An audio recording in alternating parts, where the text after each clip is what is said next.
Então tá, isso aí, amigos. Vamos lá para essa live de hoje. A nossa nona live, né?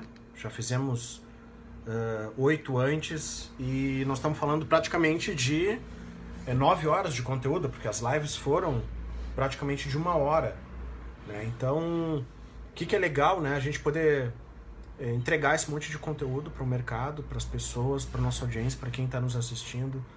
Então, sejam pessoas que estão interessadas em fazer a formação em neurocoaching ou pessoas que se interessam só pelo assunto e querem saber um pouquinho mais, né?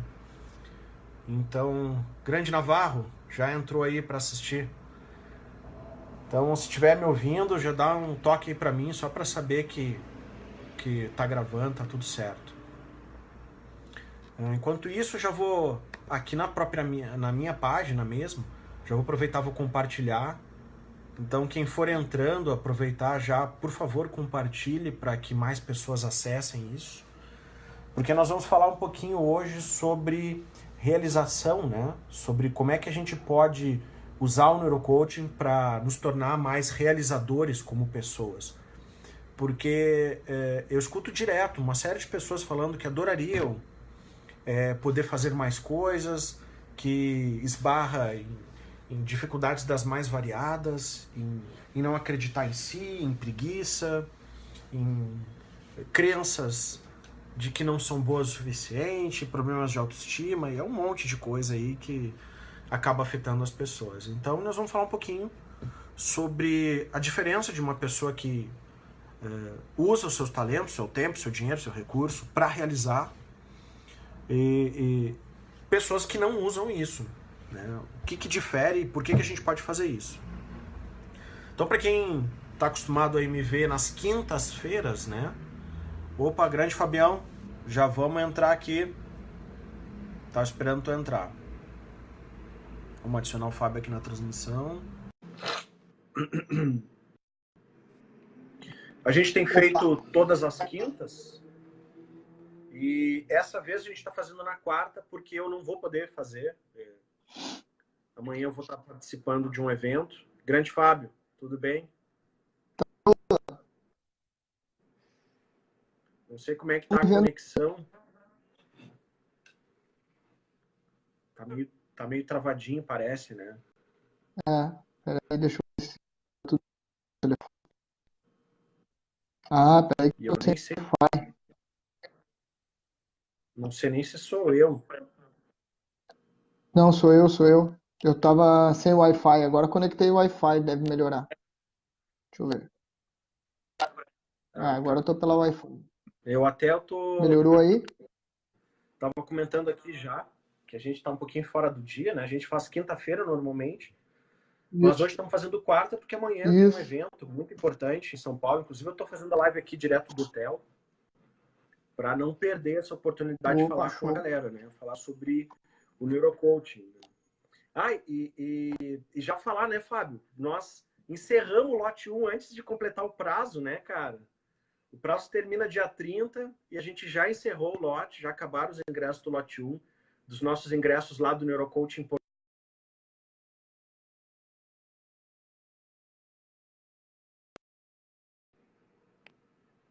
Tá ouvindo aí, Fábio? Acabou, Oi, né? deu uma travadinha, cara, mas agora já tô Cara, te tô bem ouvindo. animado aí. Acho que vamos conseguir esgotar bem antes do prazo, pelo menos se todos os lotes seguirem essa proporção, nós estamos muito bem, né? Fazer uma mega turma de um monte de gente, Cara, começar queira a fazer Deus. neurocoaching em Portugal, vai ser muito legal. Queira Deus, cara, acho que sim. Tá promissor, né, cara? Primeiro lote já foi. Muito legal, muito legal. Tá travando um pouquinho, é. Eu tentei melhorar um pouco minha conexão, espero que agora vá. Tá, cara. Vamos ver. Vamos ver como é que fica. Vamos ver se ela estabiliza. Eu tô no 4G, então. Tô no 4G, então talvez um pouquinho ruim, mas vamos lá. Então tá, já temos uns minutinhos, audiência formando. Galera, quem tá aí, Ivan, todo mundo que tá aí, Silvia, quem mais? o Navarro, se derem aí, compartilhem aí, por favor. Chama mais gente aí para assistir isso. Porque eu acho que se tem uma coisa que todo mundo quer é realizar mais, né, cara? Putz, é impressionante como as pessoas têm um Exatamente. potencial imenso e eu vejo que elas não conseguem usar isso para fazer mais coisas. E eu vou falar um pouquinho de como é que isso mudou para mim, né? Por que que eu passei a ser um cara realizador e tenho feito tanta coisa em tão pouco tempo, né? Então vai ser bem legal a gente eu poder compartilhar um pouquinho. Acho que tu fez um monte de coisa bacana também por aí, né, Fábio? Também acho que vai poder contar um pouquinho de histórias, né? Exatamente, cara. Graças a Deus tá bombando. E as pessoas perguntam, pô, cara, quando é que tu dorme? Mas é isso aí, a gente quer fazer. O gosto por fazer coisas é maior do que o gasto de tempo, é maior do que, né, qualquer cansaço, né? A vontade de fazer, de realizar é muito grande. E entrou um cara agora aqui, É. que é um cara que está acostumado a realizar mesmo. Também é um cara que não dorme, aqui o James, né? Nosso amigo James Maxill, Opa. que vai estar com a gente a 26 de outubro em Porto Alegre, com uma mega palestra falando sobre storytelling. E a gente vai fazer uma E live, eu tenho inclusive, um café segunda-feira que aí. vem, dia 1º.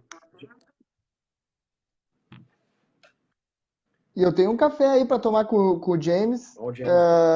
que a gente vai combinar ainda essa semana. Amanhã a gente fala, né, James? Pra gente tomar esse café. Vai ser legal. Até depois tem que contar pro James as novidades aí do evento dele.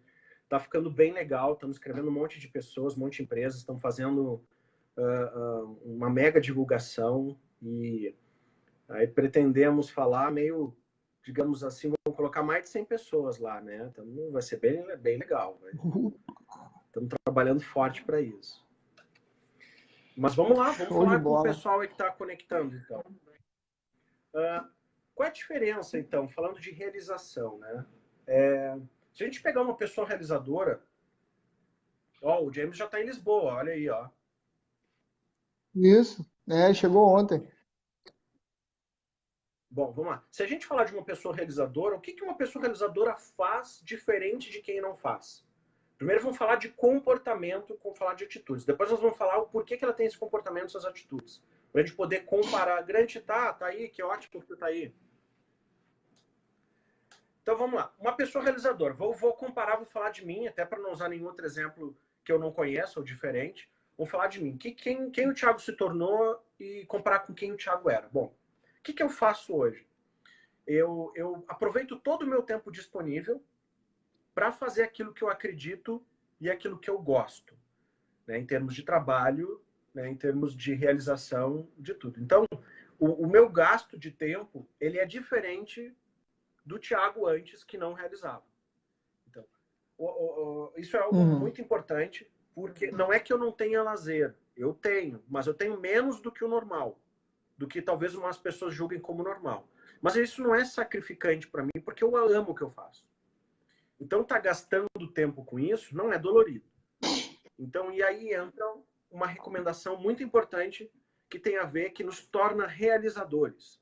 É a gente descobrir algo que a gente ame fazer, algo que esteja ligado ao nosso propósito de vida. Então, isso é extremamente importante. Uhum. Quando a gente fala de cérebro, o nosso cérebro, né? A gente tem falado um pouquinho nisso na última live, na live 8 a gente falou sobre o custo metabólico. O nosso cérebro é criterioso para liberar energia. Então, ele não vai gastar energia com aquilo que não vale a pena. Ele não vai gastar caloria, recursos, arriscar Uhum. sobrevivência para aquilo que não vale a pena. Então, o propósito ele tem Uhum. prioridade no gasto de energia. Então, isso é fantástico para a gente considerar. Muito do que as pessoas não conseguem ser realizadoras é porque elas estão atrás somente de metas e objetivos, que são superficiais e eles são temporários. Eles não são permanentes. Atingir, acabou a meta, Uhum. acabou o objetivo e pronto. E muitas vezes eles não são suficientes para fazer o cara romper barreiras, né? Para fazer o cara mudar coisas que estão atrapalhando Uhum. ele e coisas que ele não consegue fazer normalmente. Então, propósito de vida faz com que a gente gaste direito o tempo, tá? E gaste com qualidade. Isso é uma das coisas muito importantes. Outra coisa muito importante que eu mudei, que me tornou quem eu sou. Além de organizar, eu uso muito questões de organização. Eu uso softwares, eu uso agenda, porque não é só estar ocupado 20 horas por dia e dormir 4. Significa que essas 20 horas por dia eu estou produzindo o máximo possível. Significa que eu tenho ordem, eu tenho processo, eu tenho uma forma de aproveitar essas 20 horas. Então, porque alguém pode pegar, e eu era bastante de fazer isso, eu ficava várias vezes com tarefas na mão, e às vezes gastava 4 horas para fazer uma coisa de 15 minutos porque eu não queria fazer. Porque eu não estava afim, ou porque aquela tarefa tinha um desgaste emocional, um desgaste mental muito grande. Então, isso fazia com que eu procrastinava. Então, dentro até do neurocoaching, uma das coisas que eu desenvolvi é o conceito de níveis de energia para que a gente possa aproveitar como usar, de acordo com o nosso relógio biológico, né, os nossos cronotipos, e de acordo com a complexidade das tarefas, como é que a gente organiza as tarefas de forma que a gente consiga fazer aquilo que não está afim. Tá? Então, isso é muito importante, me ajudou muito a conseguir essas barreiras do desânimo, porque às vezes não é só cansaço físico, né? Às vezes é cansaço mental. Imagina, daqui a pouco eu atendi uma ligação, um cliente cancelando, ou cancelando algum contrato, alguma coisa, ou tive algum desgaste pessoal, uma discussão familiar, alguma coisa.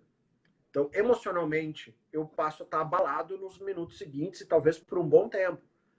Porque mesmo que a situação passe, às vezes o padrão de pensamento, o diálogo interno está lá. A gente está lá lidando com aquelas informações todas. Então, as tarefas seguintes disso vai exigir muitas vezes estão exigindo um nível de energia mental que eu não consigo entregar no momento. O que faz com que a gente adie aquela tarefa, procrastine. Olha, o cérebro enfoca num alvo no instante que percebe, que ao agir poderá transformar o outro. Deixa eu ver o que o James colocou aqui. Para melhor ou para pior. No passado distante, em comida. Somos feitos para transformar os outros, que é a única maneira de transformar nós mesmos. A gente não precisa gostar, mas tem que estar ciente do propósito. Bacana, James. O que a gente tem visto que até o Fábio caiu. Vamos ver se ele já entra aqui, eu vou colocar ele de novo. O que a gente tem visto, acho que está aqui, não está aparecendo o sinalzinho para conectar o Fábio. Vamos ver.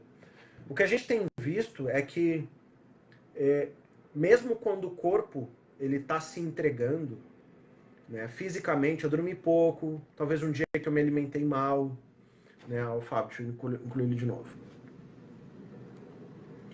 Talvez um dia que eu tenha tido uma discussão mesmo, né, algo que emocionalmente foi desgastante.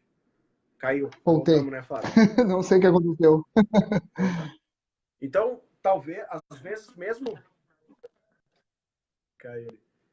Então, muitas vezes, mesmo quando a gente está desgastado fisicamente, emocionalmente, quando a gente consegue focar nesse propósito que não é atingível, o propósito, como a gente entende, ele não é algo atingível, ele é uma causa pelo qual a gente vive. E abaixo do propósito, a gente vai incluir metas e objetivos.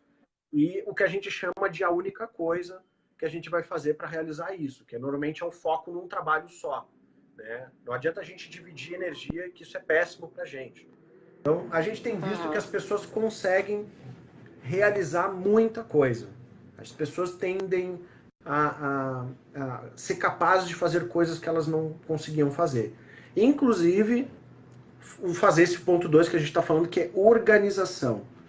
Porque organização, exceto para quem tem o perfil analítico, organização é um saco.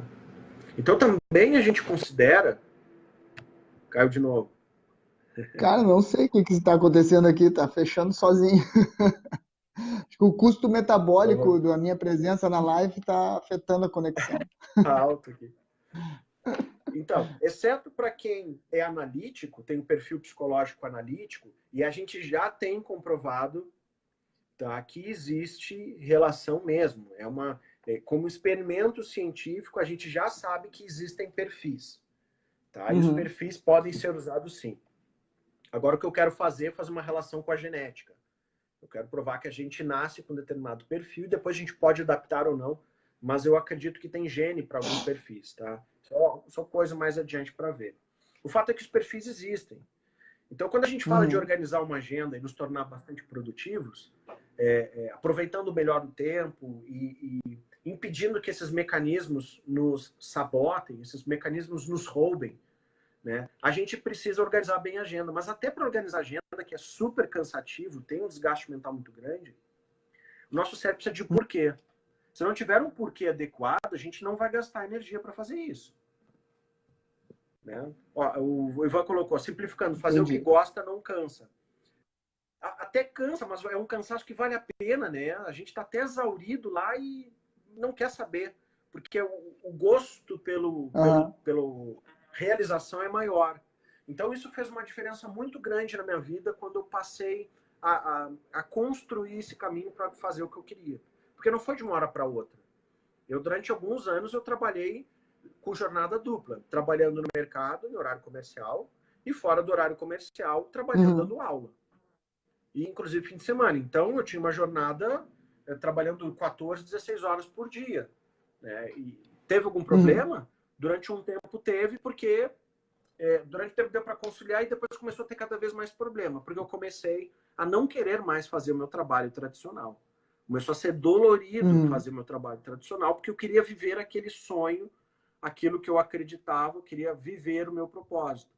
Só que o meu propósito tinha gerado uma visão diferente, um novo mindset. Mas ainda, esse novo mindset, essa nova visão, ainda não era capaz de me entregar sustento. Porque não dá para viver de sonho, eu precisava continuar pagando as contas. Então, durante um tempo, a gente fica com aquele meio dividido, até que consegue fazer o sonho, vamos chamar assim, o suficiente para que tu possa abrir mão de outras coisas. E aí é pau na máquina para poder fazer isso dar certo. Então, isso é muito importante para que a gente possa.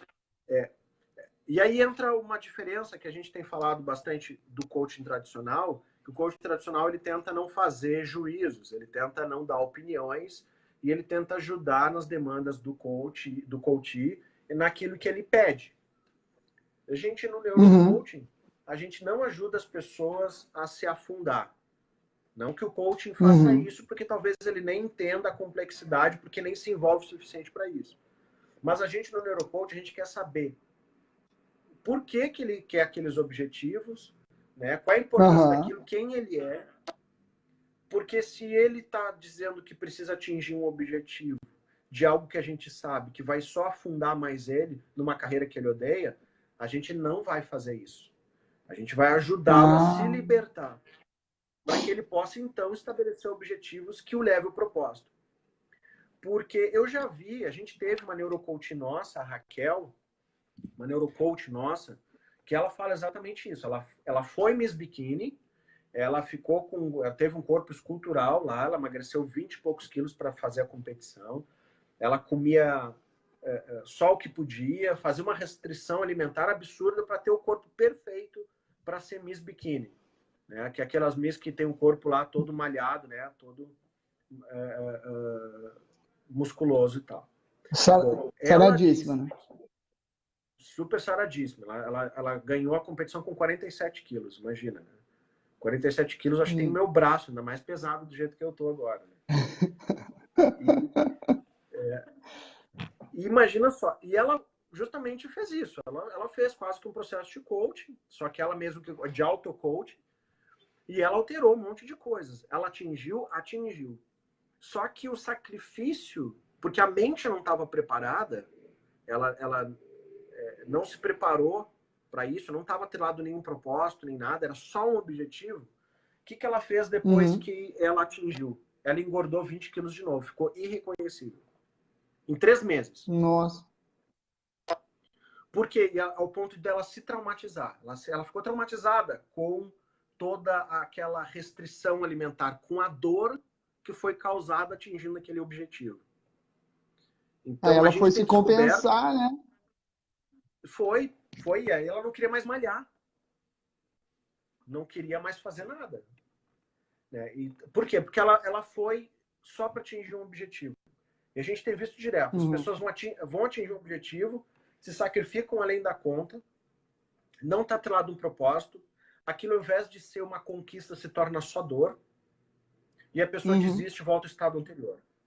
Então, dentro do neurocoaching, a gente ajuda as pessoas a se tornar realizadoras, não de uma forma provisória para atingir determinados objetivos, mas para de uma forma permanente. Ela não só atingir um objetivo, mas todos que ela se propor.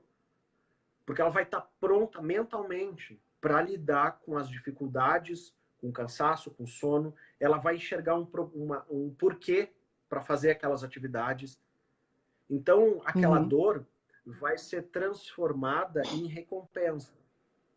E não vai ser algo atrelado ao sacrifício vazio, por exemplo. Porque sacrifícios vazios ou dores que são geradas para a gente, elas são gravadas na nossa amígdala como eventos traumáticos a se evitarem. Agora, a mesma dor atrelada a um propósito, a uma conquista, elas podem muito bem ser atreladas à recompensa. Né? Ao ponto que o cara começar, por exemplo, vamos pensar, se fosse um treino físico ou alguém que está numa rotina muito insana de atividade, ele poder até gerar, pela expectativa da vitória, a dopamina como recompensa. Então, vejamos bem, o mesmo gasto físico e emocional, sem o propósito, ele pode ser interpretado como algo que vai ser visto como traumático, ao invés de algo como prazeroso. Por isso que é importante entender esses mecanismos. E até é engraçado, né, cara? Porque no caso da coach, acho que é a Raquel, né? Isso. No caso da Raquel, existem milhares de atletas que fazem o que ela fez, né? Mas como aquilo está muito atrelado ao propósito deles, fazem durante anos. Dietas super restritivas, rotinas de treinamento super intensas, mantém aquele corpo que é dificílimo de manter, né? Durante anos, passando por aquele sacrifício um atrás do outro, né? Tipo, vivem naquele sacrifício, mas como tá atrelado ao propósito do cara, ele consegue manter, né? E como para ela talvez fosse um objetivo, mas porque a estrutura, isso... Sim. Porque é importante a gente entender que não é só uma questão de gostar ou não gostar, né? Talvez como isso. Isso é tratado de forma estrutural no cérebro. Então, o mesmo sacrifício, que muitas vezes ele é incentivado em alguns cursos de alto impacto, ele é incentivado, às vezes, por um coach que está lá impondo alguns limites, alguns objetivos. Quando isso não está atrelado a uma mente preparada, a um propósito bem definido, isso se torna só desgaste.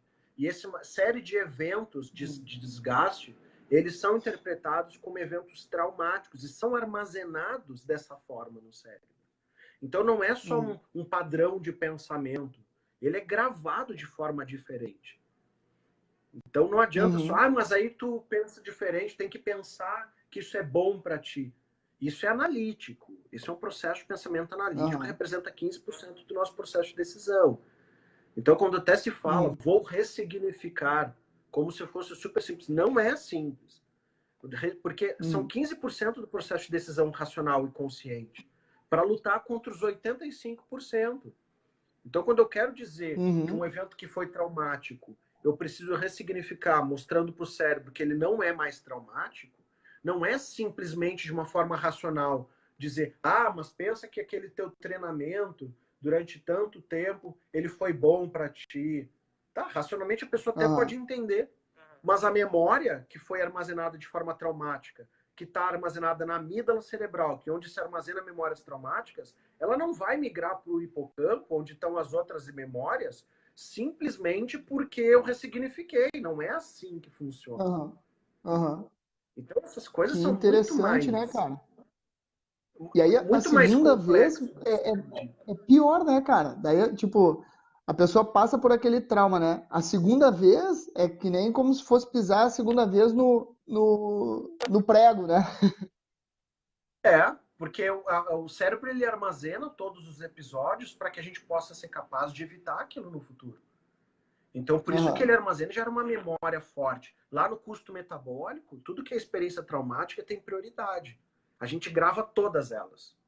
Tá? Aham. Eventualmente, conforme o nível de dor delas, o cérebro até pode sublimar, esconder, tirar deixar ela meio inacessível para evitar dor. Porque se aquilo tem gerado dor constante, a pessoa não consegue lidar com aquilo, ele tenta isolar aquilo. Mas aquilo não significa que não Aham. está gerando efeitos. Né? Não é que aquilo não esteja gerando efeitos, se está gerando efeitos. Então não é simplesmente, a gente precisa entender que o cérebro é mais complexo do que só definir regras e conjuntos. Então quando a gente fala em se tornar mais realizador, a gente tem um tema de casa Uhum. para fazer antes, que é tirar todas essas amarras. Né? Imagina um carro. O carro está ancorado no chão. Ele está com trava de roda, Aham. ele está com um reboque com pedra atrás, ele está todo amarrado. E a gente está dizendo para ele, para o motorista, acelera, vamos colocar uma Uhum. gasolina de avião aqui, vamos colocar nós, acelera. Não, peraí, Aham. vamos tirar essas amarras. Porque se a gente tirar essas amarras, ele não precisa nem de nós, ele não precisa nem de gasolina de avião. Ele vai só acelerar dentro da capacidade dele e vai conseguir um resultado absurdo. Porque hoje ele acelera Uhum. com o máximo possível e não sai do chão, porque eles têm essa série de eventos que geram o quê? Eventos da vida dele. Situações das mais diversas que podem estar impedindo ele. Que geram baixa autoestima, falta de Aham. confiança, visão errada do mundo sobre possibilidades, o que é possível, o que não é. Uma série de crenças limitantes com relação a quem ele é nesse mundo e para que ele serve. Uhum. Uma vida, muitas vezes, de dependência. Eu vejo direto pessoas que, eu quero começar, sei lá, me tornar um profissional de mercado, eu quero, sei lá, me tornar piloto de avião, quero realizar um sonho, N sonhos ou situações. E o que normalmente seria tratado é, cara, vamos te ajudar a organizar isso. Qual o passo a passo para tu chegar a isso? E a gente esquece que muitas vezes essas conquistas, elas estão atreladas a pessoa ser livre e responsável por si mesma. Porque Aham. enquanto as pessoas não enxergarem que são responsáveis por si mesmas, elas não assumem não só a responsabilidade, as falhas dos seus erros, como os compromissos que elas assumem. Elas sempre vão Uhum. projetar no outro. Então, antes da gente ver isso, a gente precisa pensar, cara, essa pessoa mora com quem? Como é que é a estrutura dela? Quem é que paga as contas dela? Quem é que Aham. dá conselhos para ela? Porque quando vê, a gente está tentando fazer essa pessoa alçar voos, mas ela é totalmente dependente emocionalmente de família, ela é dependente financeira de pessoas, ela não sabe nem ir no supermercado. A gente teve uma neurocoaching assim. Ela não Uhum. sabia nem ir no supermercado, porque a vida inteira sempre foi o pai e a mãe que fizeram. Ela casou, o marido passou a fazer, ela tinha quase 30 anos e não sabia nem ir no supermercado, não sabia pagar uma luz, não sabia pagar nada. Que incrível, né, Então cara? imagina só. Porque cada um tem uma história. É errado? É não? Não sei se é errado ou não. O que importa é essa, é a realidade dela.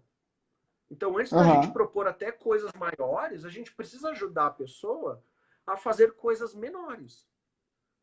Porque se ela não se sente responsável nem pela própria vida, pelo próprio sustento, ela não consegue nem tomar uma decisão sozinha, como é que a gente vai ajudar ela a fazer coisas mais grandiosas?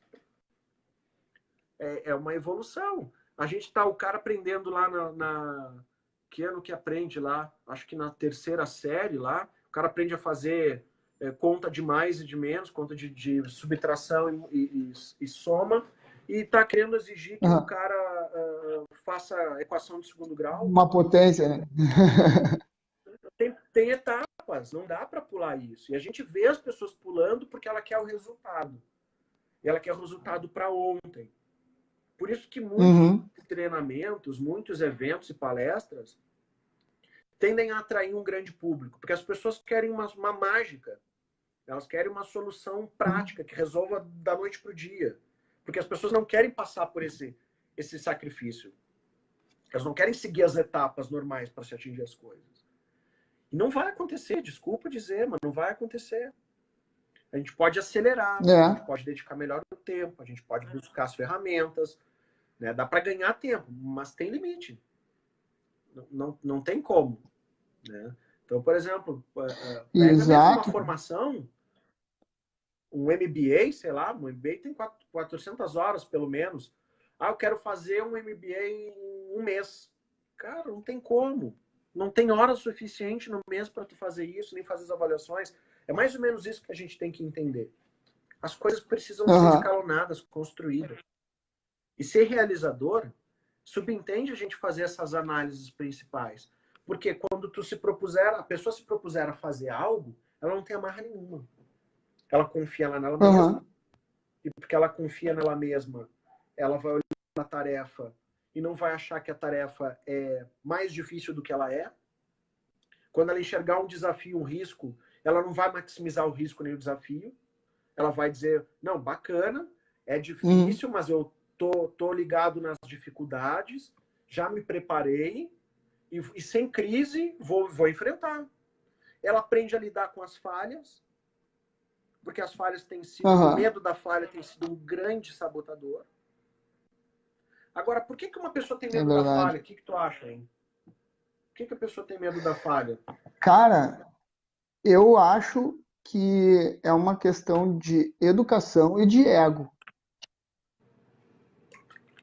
Para mim, no meu conceito, eu acho que vem no. Primeiro, assim, a gente é educado, né? O cara erra, pumba, leva porrada, né? E acho que isso cria um estigma, né? Na verdade, se tu for olhar todos os avanços na ciência, é tudo tentativa e erro, né? Muito tentativa e erro. Ou seja, a falha é um processo de aprendizado, só que na escola não é assim que nos ensinam, né? Na escola tu tem que acertar, né? Não, Então eu verdade. acho A que isso educação é infantil, uma grande coisa. a educação infantil tem sido um grande dificultador, né? Porque as crianças são ensinadas a não mexer nas coisas, a não experimentar, a não errar, a não desobedecer, e depois, como adultos, esperam que ela seja proativa, que ela crie ideias, que ela fale com todo mundo. Exatamente. Imagina, a gente aprende desde criança em casa, a gente aprende um meme, não fala com estranhos. Aí o cara vira adulto e ele precisa construir networking. E aquele meme tá lá na mente, lá, não fale com estranhos, ainda bombando na mente dele. E agora ele tem que falar com estranhos. É Só que verdade, cara. ele não gosta de falar com estranhos porque ele foi aprender o que não era para falar, né? A Então tem vida um monte inteira, de né? coisas assim, um monte de coisa assim que atrapalha. Agora, as pessoas não gostam, elas têm medo do erro, sim, porque um erro ele deflagra uma certa incompetência, incapacidade, um resultado ruim. Isso afeta, né, o reconhecimento, o ego, como tu colocou. A pessoa se sente mal com isso. Então, ela não gosta de falhar. Então, às vezes, a pessoa prefere, ao invés de enfrentar uma situação podendo dar certo, ela prefere não fazer, porque ela enxerga que a possibilidade do erro, o risco, é maior do que a vitória. Ela prefere para não sentir aquilo, né? Porque ela também pode sentir o prazer da vitória, o prazer da conquista. Mas entre o prazer da conquista e o desprazer da derrota, ela prefere abrir mão do prazer da conquista só para não sentir o da derrota. Que é dolorido. Mas e por que isso acontece com algumas pessoas? Principalmente por questões de baixa autoestima. Cara, é o principal problema que eu enxergo hoje na vida das pessoas. Quando a gente vê pessoas muito ásperas, né? Tu diz uma piada ou tu faz uma colocação mais nada a ver, ou tu discorda uma fração, uma frase qualquer, a pessoa já se arma. Cara, isso é baixa autoestima. Baixa autoestima. Ela não sabe. Discordaram de mim, estão contra mim. a amígdala da pessoa já fica lá com os alertas todas ligados para identificar determinados comportamentos. Pessoas que discordam de mim, situações potenciais que me depreciam, situações que são parecidas com situações que eu vivenciei. Então o cara tá lá, um cara com baixa autoestima, ele tem um monte de alertas ligados, assim, só esperando uma situação ser parecida com aquilo que ele já espana. Já. Como assim? Não fala assim comigo. Não, mas não é assim, não sei o quê. Então a gente vê que muito desse desequilíbrio que a gente vê em vários profissionais de mercado, de não aceitar a contrariedade, que não aceitar que as pessoas pensam diferente, que se sentir agredido simplesmente porque o cara discordou da opinião dele, cara, é problema de autoestima. E a gente vê pessoas grandes aí, cara, no mercado, gurus, pessoas famosas com esse problema, incapazes de ter um diálogo com alguém que discorda dele, incapaz. E até de, muitas vezes, de reconhecer, né, as coisas, feitos bons das outras pessoas, né? Procura só defeito. É como se a pessoa, para ela brilhar, quisesse apagar a luz dos outros, né? Mas aí que tá, é por causa justamente do mesmo princípio. Porque a questão da inveja, da puxada de tapete, isso tudo tem a ver com a relação de desequilíbrio entre poder. Tá? O conceito é esse, desequilíbrio de poder. Se nós estamos no mesmo nível, nós nos tratamos bem, nos respeitamos e até podemos, em determinado momento, discordar sem se sentir diminuído. O problema olha ali, que legal o James, já falo com o James aqui. O problema é que é o seguinte, imagina só, a gente está junto, ou a gente cresceu junto, ou a gente até se conheceu. E aí eu olho para ti e posso fazer uma série de referências. De tipo, mas eu não acho que o Fábio é tão bom. Eu acho que o Fábio... Começo a achar defeitos em ti para tentar o quê? Na minha mente, eu olhar para ti e te ver menor do que tu é. Para quê? Para que eu possa me sentir melhor. Tá? Então, outra coisa acontece é que se eu estou me sentindo abaixo de ti, eu vejo as tuas conquistas, as tuas coisas, eu tendo a não conseguir reconhecer novos feitos. Porque cada vez que eu reconheço um feito novo teu, eu cada vez me distancio mais disso. Digamos, valorizar a tua competência, eu deflagro a minha incompetência. Como eu não sei lidar com o sucesso dos outros, porque eu tenho problema de autoestima, porque o sucesso dos outros é dos outros. Por que eu vou me sentir diminuído se o cara fez mais do que eu? Eu tenho mais que conversar com o cara, saber, cara, me conta como é que esse negócio aí que eu fiquei apaixonado, me dá umas dicas, me ensina. Só que pedir para alguém nos ensinar significa, peraí, alguém só pode te ensinar se sabe mais que tu. E saber mais que tu dá a entender superioridade. Então, as pessoas acabam não querendo pedir ajuda para o outro, ou querendo pedir para que o outro ensine, para que elas não se sintam inferiorizadas. Ela já se acha uma droga, uma porcaria, então vai se colocar numa situação para se sentir inferiorizada? Não. Então ela não coloca. Pois é, cara. E aí, muito louco, voltando... Outro dia que a gente estava, já não me lembro quantas lives atrás, porque já são muitas, né, agora. Mas eu te falei da minha teoria, né, cara? Que eu acho que quando a pessoa tá vivendo o propósito dela, esse tipo de coisa, pelo menos deixa, não vou dizer que deixa de acontecer, porque ainda não tenho total opinião formada sobre o assunto, mas eu acho que pelo menos diminui. Porque assim, cara, a outra pessoa, das duas uma, outra pessoa tem um propósito completamente diferente do meu e é irrelevante para mim, e aí ela tá com as conquistas dela, é que nem hoje eu falasse, pô, se eu tiver um amigão que vire super campeão de triatlon, né? Cara, triatlon eu acho legal, acho bacana, é um esporte legal, mas não tem nada a ver comigo. E isso é o cara importante. não vai me afetar, porque tipo, o propósito dele está do outro lado. Agora, hoje, a parte de mim que está relacionada com o jiu-jitsu, eu tenho um grande amigo que é um baita campeão, cara. E eu olho para ele com admiração e do tipo, deixa eu colar no cara para ver se eu aprendo. Entendeu? Já não existe aquela questão do ego. Agora, quando a pessoa tem baixa autoestima, é mesmo como tu diz, né, cara? Se eu ficar perto daquele cara que é. Pô, se eu ficar perto do Cristiano Ronaldo, pô, vai parecer que eu ainda jogo pior, né, cara? Não, é muito disso. E aí entra de novo a importância de definir o propósito. Porque quando eu sei qual é o meu propósito, eu quero estar no meu lugar, não no teu. Então Exato, não há cara. inveja. Quando a gente passa a viver o propósito, a gente mata a inveja. Porque a gente começa a ver o sucesso do outro e diz, cara, que massa, que fantástico. E que bom que tá fazendo isso, porque eu não quero fazer isso. Eu quero estar onde eu tô. É, Então não há uma relação de competição, nem de superioridade. Porque eu quero fazer o que eu é, tô fazendo, o cara faz o que ele tá. Inclusive, pode haver até colaboração para que um ajude o outro. Sem uma é. relação de competição.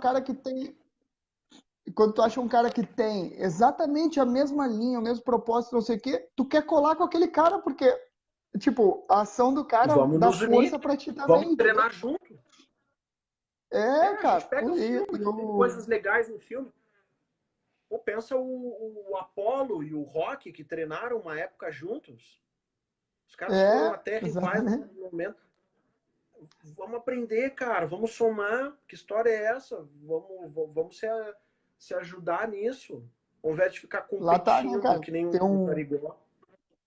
Tem uma coisa maior, né, cara, do que o exemplo é bem bom, né, cara? O Rock e o Apollo eram ali adversários, mas daí apareceu um terceiro cara que tinha que ser combatido, ou seja, o objetivo era um propósito maior que os dois, e então os dois conseguem se unir, né, E os pra... dois descobriram que eles tinham o mesmo propósito. Eles gostavam desse lance da luta. Eles queriam a mesma coisa, né?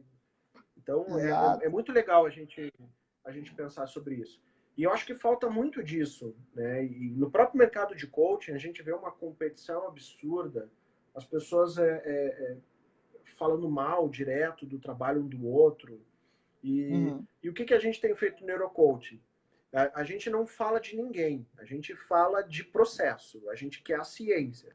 O nosso objetivo Aham. é ajudar as pessoas a se envolverem. Então a gente critica todos os processos que possam enganar as pessoas, que possam desfazer delas ou não coloquem elas em primeiro lugar.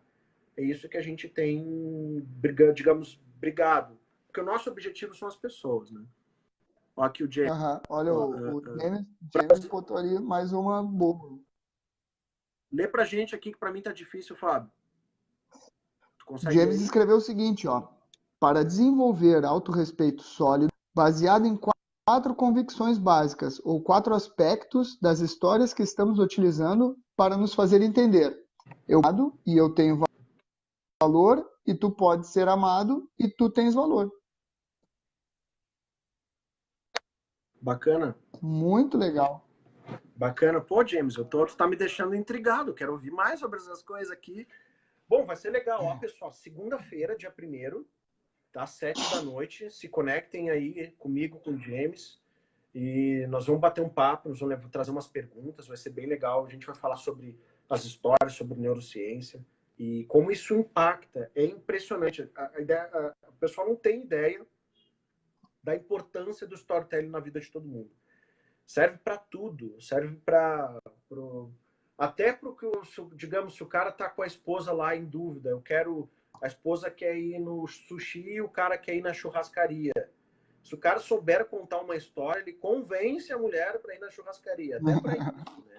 Serve para pitch de vendas, serve para vender ideias, serve para convencer os outros, serve para gerar memória nas pessoas, aumentar relacionamento. É espetacular. História é espetacular. E me arrisco a Então, dizer me arrisco a dizer também que serve ainda mais para aquelas próprias histórias que a gente conta para a gente mesmo, né? é claro, claro. E a gente vai precisar contar, né? Eu quero vencer. A gente olha para o mercado, para as dificuldades, para as situações, e é uma situação mais difícil que a outra. Pô, se a gente não construir uma história para na nossa mente, para a gente acreditar realmente, cara, tem essa dificuldade, mas eu sou capaz de vencer, a gente não vai se expor, a gente não Uhum. vai. Nosso cérebro ele vai aproveitar essa história para justamente liberar energia, porque a gente está provando que pode, que as coisas são possíveis. E aí funciona. Se a gente pegar, tem várias histórias muito legais. Eu adoro histórias reais, né? Tem muitas coisas bacanas. Tem um filme que conta a história do... Tem vários filmes da Segunda Guerra que são muito legais que eu gosto. Tem um que conta a história do Louis Zamperini. É um ítalo-americano que a história dele é fantástica. E ele fala, o nome do filme é Indestrutível, Inquebrável, uma coisa assim. Eu recomendo que se assista esse filme. E a história dele é incrível. É um cara que passou por... Era um campeão olímpico, ele chegou a ganhar a Olimpíada ele era um velocista, e depois ele teve que servir na Segunda Guerra, e o avião dele, numa missão, ele cai no mar, e ele fica quase 60 dias no mar, com mais 2 colegas, né? Um deles morre, e quando eles são resgatados por um navio japonês.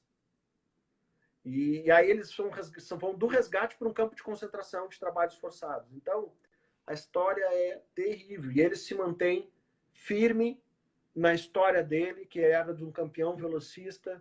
Ele tira energia não sei da onde. Então, ele pensa nas coisas que ele deixou, na família.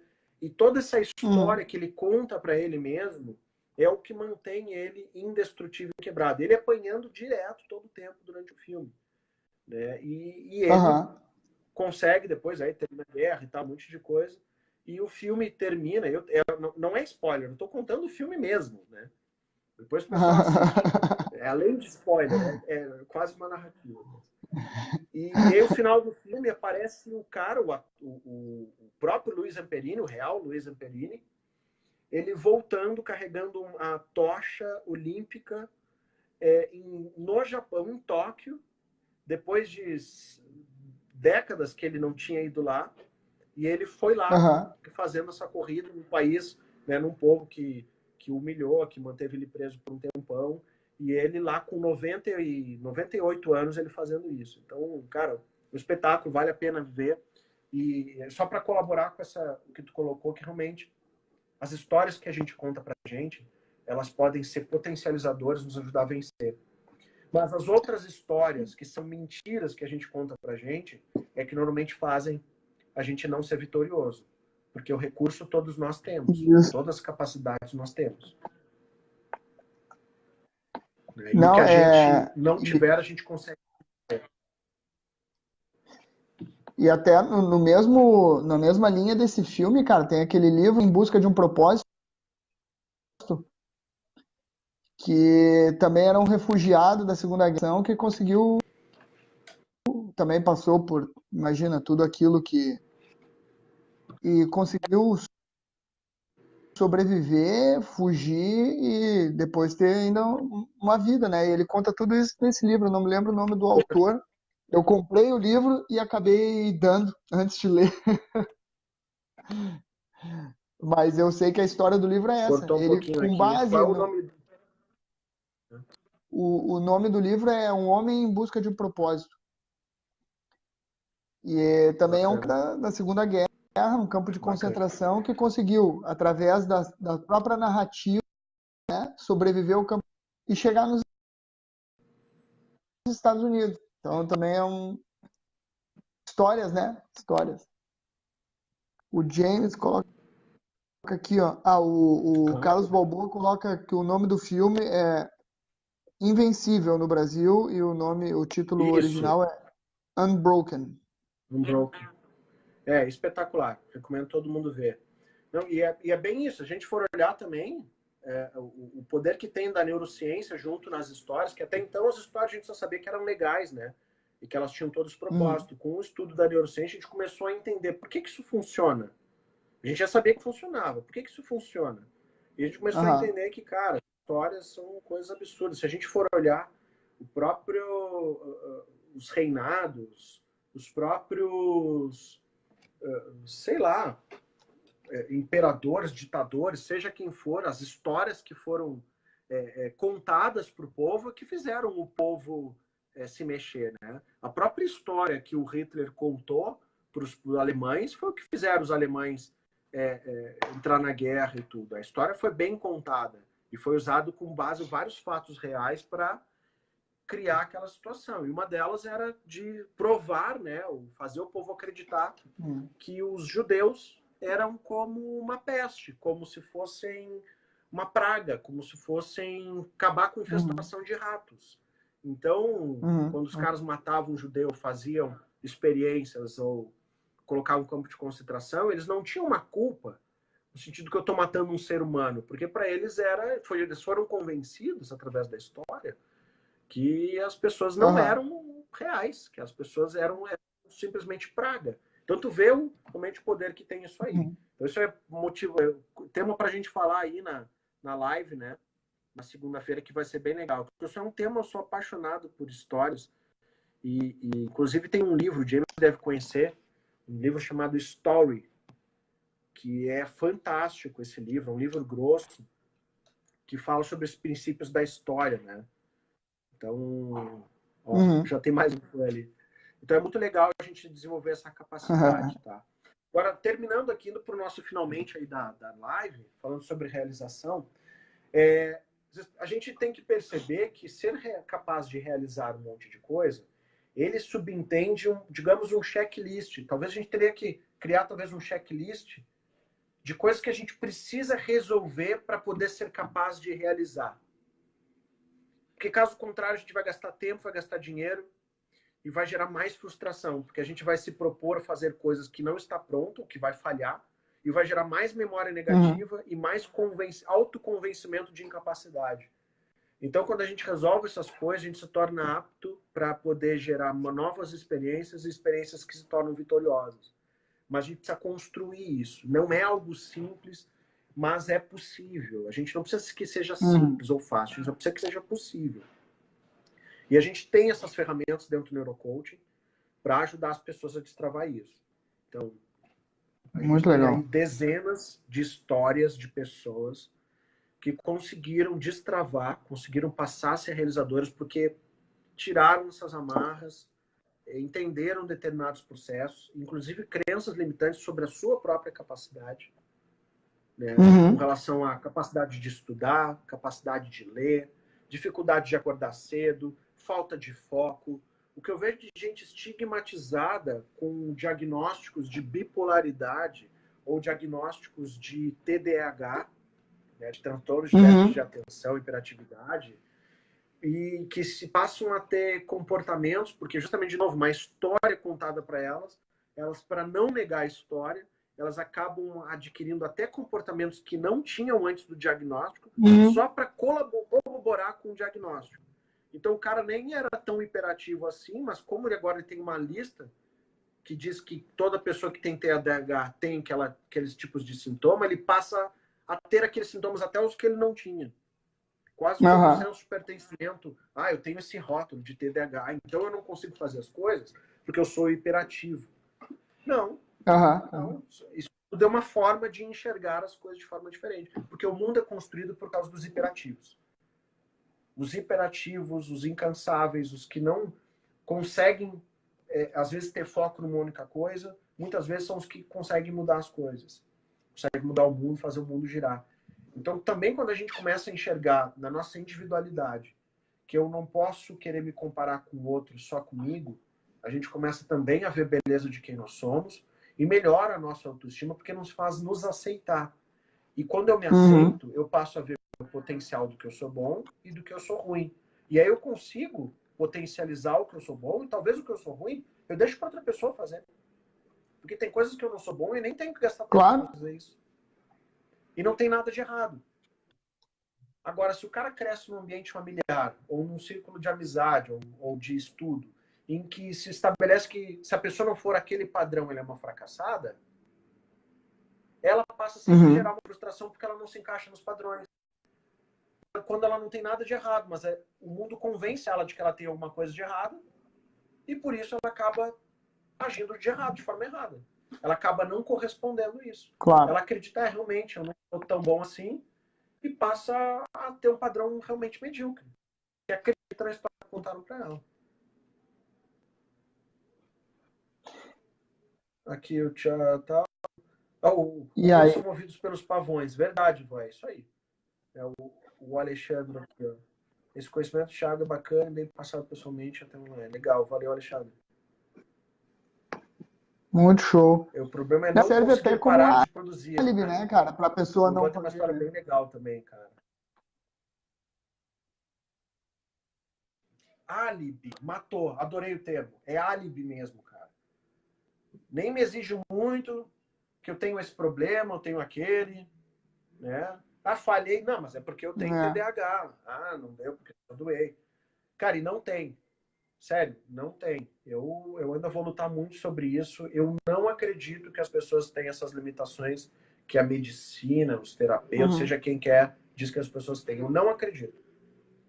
Não acredito mesmo. E vou fazer até provar para as pessoas que elas não são incapazes. Elas podem talvez ter alguma diferença entre uma e outra, mas dentro dessas diferenças a gente tem um monte de potencialidade. Ali o que o James colocou. Deixa eu ler aqui, ó. Muito show. Para passar seu realizador, tem umas sugestões Nossa nos meus Senhora. livros. Se bem me lembro, sugiro que o indivíduo que pare de... Ó, depender de posses materiais, vou só ler mais ou menos aqui. Denegrir os outros em benefício próprio, legal. Precisar da moda, status social, cultural. Depender de soluções instantâneas, aplausos. Desenvolver personalidades artificiais. Deprimir-se. Crédito ao contrário dessa. Isso é muito legal, James. O que a gente tem visto que esse caminho é o caminho racional e ele está correto. O problema é que ele é 15% do nosso processo. E aí entra aquilo, como é que nós conseguimos nos contaminar inconscientemente destes princípios aqui, até que eles se tornem inconscientes e a gente consiga refletir isso, porque a gente precisa bloquear uma série de comportamentos instintivos e biológicos para poder fazer isso. E, em geral, a gente tem justamente essa dificuldade, porque o nosso corpo, o nosso cérebro, ele age de forma automática. Então, como é que eu vou desativar o automático, desativar a minha fisiologia, porque a minha fisiologia vai produzir cortisol, o hormônio do estresse, eu vou produzir adrenalina, testosterona, uma série de hormônios e neurotransmissores que tem a ver conforme eu lido com as situações. E esses hormônios, esses neurotransmissores, cegam a minha percepção e alteram a minha percepção de realidade. Então, por mais que a gente consiga que todas essas dicas a gente saiba que está 100% correto, a dificuldade é operacionalizar na nossa biologia que tem vontade própria.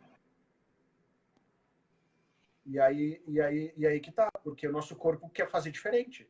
O nosso corpo quer lutar pelo reconhecimento, pelo pertencimento, pela sobrevivência. E aí tem todo esse aprendizado, esse mecanismo que a gente consegue mudar o padrão de pensamento da pessoa para que ela não seja escravo desses fatos instintivos e emocionais. A gente passa a ter um certo controle e entender o que sente para poder lidar da melhor forma. Porque na hora que vem a tempestade, a gente não pensa. Então, na hora que vem a tempestade, eu vou agir conforme eu aprendi pelo caminho conhecido. Então, o nosso trabalho todo é tornar todo o padrão que a gente enxerga como o bom, o padrão de vencedor, o padrão de pensamento legal, as coisas como funcionam, tornar tudo isso inconsciente. Para que na hora da tempestade, o meu cérebro tenha o que buscar. Porque eu não sou capaz de pensar nessa hora, então ele só vai buscar o que está armazenado, o que é caminho conhecido. Se eu já coloquei essa informação lá antes, ele vai buscar um padrão adequado. E aí eu passo a ser vencedor, independente da circunstância. Que o problema é a circunstância. A circunstância que normalmente é. Eu vejo um monte de gente que até realiza, quando está tudo certo. Quando tem uma briga em casa, quando perde um familiar, quando discute no trabalho, quando está correndo o risco de perder um cliente ou ser demitido, a pessoa já não age igual. Já flipa, né? Isso. Então, a grande questão é como é que a gente consegue manter um padrão de pensamento vencedor, independente da circunstância. As coisas estão oscilando e a gente consegue manter a constância. O pau está quebrando, a gente mantém a constância. Porque ligados ao propósito e entendendo a fisiologia e tendo armazenado todo esse mindset construído a partir de memes. Isso aí mesmo. Agimos de acordo com as nossas histórias introjetadas. É isso aí, James, é isso mesmo. E aí que tá, a gente precisa construir boas histórias, porque na hora do automático, se a gente não tiver uma bagagem boa, a gente vai agir que nem os animalzinhos. É bem isso. Histórias bem introjetadas, significados bem, a gente consegue dar um significado para aquela fisiologia e não agir de forma só instintiva. É bem isso aí. Nunca tinha pensado nisso, James. Realmente, histórias, construir essas histórias introjetadas, que na realidade as histórias são compostas pelos memes, né? Então, memes bem construídos dentro de história, cara, é um socão. É um socão para influenciar a realidade das pessoas. E aí o cara entra para um processo de neurocoaching se achando um derrotado, um incapaz, e ele sai não só acreditando, mas tendo ferramentas para mudar a sua realidade e lidar com a sua realidade. Porque a realidade continua lá, né? Ele pode mudar a visão, pode fazer tudo, mas ele volta para a realidade dele, as pessoas continuam lá, os boletos continuam lá, as situações continuam lá. Tudo continua então, igual, essa né? que é a grande dificuldade do pensador. E agora ele vai ter que mudar a sua realidade comprando brigas, sacrificando situações para poder dar certo. Não tem jeito. Não tem jeito. Mas é legal que é possível. A gente só precisa que seja possível. Tá? Muito então é show. isso, amigos. Para a gente encerrar aqui, perguntas. Alguém quer fazer perguntas aqui? Fazer alguma consideração? Muito legal, já cara. vai encerrando Muito aqui. legal.